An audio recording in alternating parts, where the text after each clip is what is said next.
La materia teoría de la organización tiene un enfoque crítico, histórico y situado, y esto requiere remitirnos al contexto en el que cada una de las propuestas teóricas que vamos a estudiar fue ideada, rastrear qué pasaba en cada época, las condiciones políticas, económicas y sociales, nos permite comprender cuáles fueron las formas de pensar y actuar en cada momento histórico específico, y así podemos entender las teorías que estudiamos no como genialidades que se le ocurrieron a un individuo en particular, sino como estrategias de grupos o clases sociales para enfrentar situaciones determinadas. Entonces, para situar la emergencia del taylorismo, resulta necesario trasladarse hasta la revolución industrial. Desde ya que este proceso tiene múltiples dimensiones, pero aquí nos vamos a limitar a analizar solo aquellos que muestran cambios drásticos en las relaciones entre capital y trabajo, es decir, entre aquellas personas que son dueñas de los medios e infraestructura necesaria para producir y las que ofrecen su fuerza de trabajo a cambio de un salario. La revolución industrial se inicia en Inglaterra a mediados del siglo XVIII, esto es 1700, en el rubro textil, y da nacimiento a la fábrica. Por supuesto que las primeras fábricas eran pequeñas, con inversiones modestas y gestionadas por sus dueños. Este nuevo dispositivo, que comienza a difundirse como la forma deseada para la organización del trabajo, trae dos grandes novedades. La primera es la mecanización. Esto significa que la máquina se incorpora al proceso de trabajo. Antes de la revolución industrial, el hilado del algodón y el tejido se hacían en forma manual. Un trabajador o trabajadora podía armar un ovillo de hilo por vez o tejer un paño por vez. La utilización de máquinas habilitó que una sola persona pudiera generar más producción en menos tiempo, es decir, aumentar la productividad. La segunda novedad está relacionada con los conocimientos requeridos para desempeñar el trabajo. En la etapa anterior, los productos manufacturados se hacían en forma artesanal. Esta actividad artesanal estaba regulada por el gremio y cada rubro tenía el suyo, el gremio de los carpinteros, de los herreros, de los textiles, entre otros. Cuando decimos que la producción se regulaba desde el gremio, nos referimos a que desde este se establecían cantidades, insumos, qué herramientas debían utilizarse y cómo. Y esto era posible gracias a que los artesanos conocían el proceso de trabajo completo y además eran dueños de sus propios medios de producción. La fábrica implicó una separación en este sentido, porque ahora los propietarios del establecimiento, las máquinas y las materias primas pasaron a ser los capitalistas, mientras que los y las que utilizaban estos recursos eran los obreros y obreras industriales. El uso de las máquinas no requería grandes saberes para su ejecución, aunque los capitalistas muchas veces necesitaban de los viejos artesanos cuando alguna máquina se rompía o aprovechaban sus conocimientos para organizar el trabajo. Entonces, lo que vemos es que esta primera fase de la revolución industrial implicó una pérdida de control y autonomía para los artesanos, y al mismo tiempo un incremento del poder en manos de los capitalistas.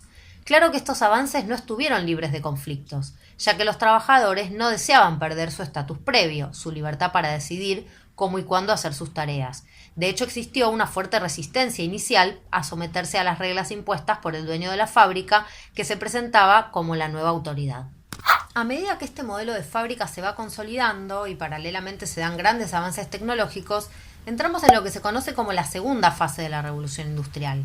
Aquí ya nos ubicamos en la segunda mitad del siglo XIX, es decir, la segunda parte del 1800, cuando la industrialización se expande hacia nuevas zonas geográficas como el resto de Europa, Japón y Estados Unidos.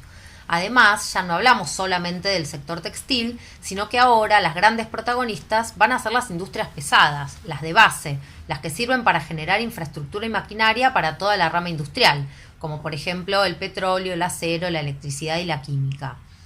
Los procesos se van volviendo más complejos, aumenta también el capital requerido, y esto impacta en la forma de pensar la gestión. Aparece la gran empresa moderna, con sus divisiones internas según las diversas áreas y la conformación de departamentos. Y a medida que el capitalismo industrial se fortalece, también lo hace la clase obrera, que comienza a organizarse en sindicatos, a reclamar por mejoras y por derechos.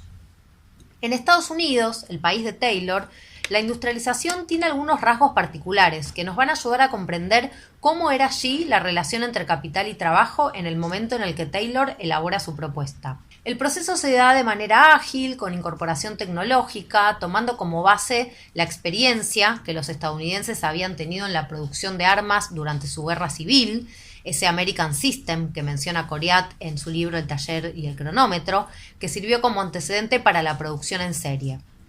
Sin embargo, en algún momento aparece un obstáculo para el capital en Estados Unidos, y este era que la oferta de mano de obra era escasa. Es decir, la rápida evolución de la industria requería más trabajadores y trabajadoras de los que había disponibles. Entonces, la estrategia de los capitalistas fue invertir más en maquinaria, en buena parte sofisticada. Por lo tanto, su manejo requería de conocimientos técnicos, lo que llevaba, inevitablemente, a contratar obreros calificados. Estos obreros calificados, denominados también obreros de oficio, entendían perfectamente que estaban en una posición de ventaja para negociar con los capitalistas. Se organizaron entonces en la AFL, la American Federation of Labor, el órgano a través del cual esta aristocracia obrera establecía las condiciones de trabajo, basando su poder en los saberes que tenían sobre la producción. La economía de Estados Unidos, al igual que casi todas las economías del mundo, sufre para fines del siglo XIX los efectos de la primera gran crisis del capitalismo, que sucede en 1873. ¿Cuáles fueron sus causas? Dijimos previamente que el modelo industrial se propaga, y entonces ahora son cada vez más los establecimientos que producen con máquinas en mayor cantidad, en menor tiempo y a menor costo que antes. Esto desemboca en una crisis de sobreproducción, es decir, se produce más de lo que el mercado puede consumir. Si lo que se produce no se vende, los capitalistas no pueden obtener ganancias y recuperar lo invertido. ¿Qué solución encuentran? Reducir la inversión, lo que trae una baja en la producción. Se necesitan menos trabajadores, hay suspensiones, cierres de fábricas y esto genera desempleo y depresión económica. Para esta época, las ideas económicas que predominan son las de la escuela clásica, con Adam Smith a la cabeza como su principal exponente. Esta escuela apoya la libertad de mercado, cree en un equilibrio natural y espontáneo entre oferta y demanda y considera que ninguna institución externa debe alterar los comportamientos económicos, entre ellas el Estado. Por eso es que las soluciones en este contexto crítico tardan en llegar, porque no se confía en la intervención estatal como vía para salir del estancamiento. Es en este momento preciso que Taylor se pregunta: ¿cómo hacer para que el capital pueda recuperar su tasa de ganancia, pero sin la necesidad de realizar grandes inversiones, dado que la situación de crisis no lo hace posible? Taylor propone entonces la gestión científica del trabajo. Esto permite terminar con los problemas que él ve tanto en la forma en la que gestionan los administradores como en los que encuentra en los trabajadores. Entonces, la administración científica permite reemplazar a la administración ordinaria, que para Taylor no es eficiente. Y esta forma científica le quita libertades y autonomía a los trabajadores para realizar sus actividades en la fábrica, porque ahora serán los administradores los que indicarán qué, cómo y en qué tiempo debe ejecutarse cada acción. Sin embargo, dijimos previamente que en Estados Unidos el capitalismo industrial necesitaba de obreros calificados. Entonces, ¿cómo aplicar de manera exitosa las técnicas tayloristas en un momento en el que el perfil del trabajador requerido es diferente? Como explica Coriat, acontecen algunos cambios en el contexto, que van a generar un escenario favorable para la implementación del modelo de Taylor. Y el factor clave que desencadena estos cambios es la inmigración masiva hacia Estados Unidos. Esa extensión de la industrialización en Europa de la que hablamos antes excluye a la mano de obra rural del mercado de trabajo. Estas personas, en su mayoría varones jóvenes, se trasladan a Estados Unidos, donde desde el gobierno se fomenta la llegada de fuerza de trabajo para consolidar el desarrollo del capitalismo en ese país.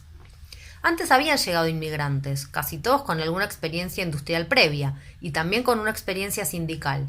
Esto es muy importante porque explica que esos primeros obreros estadounidenses, nucleados en la AFL, estuvieran organizados y se impusieran para lograr sus objetivos frente a la patronal. Esta nueva oleada inmigratoria de la que hablamos ahora va a estar conformada por personas con otro tipo de experiencia, que no implica calificación para el mundo industrial. Y es esta mano de obra, grande en número y con baja calificación, la que va a venir como anillo al dedo para el tipo de gestión taylorista. Una clase trabajadora diversa en términos étnicos y culturales, que apenas maneja el idioma inglés, que viene de pasar hambre, que no tiene pasado sindical y que lejos de imponer condiciones, como lo hacían en otra época los obreros calificados de la AFL, estos van a subordinarse sin chistar a lo que dicta el capital, a partir de ahora bajo la propuesta de Taylor.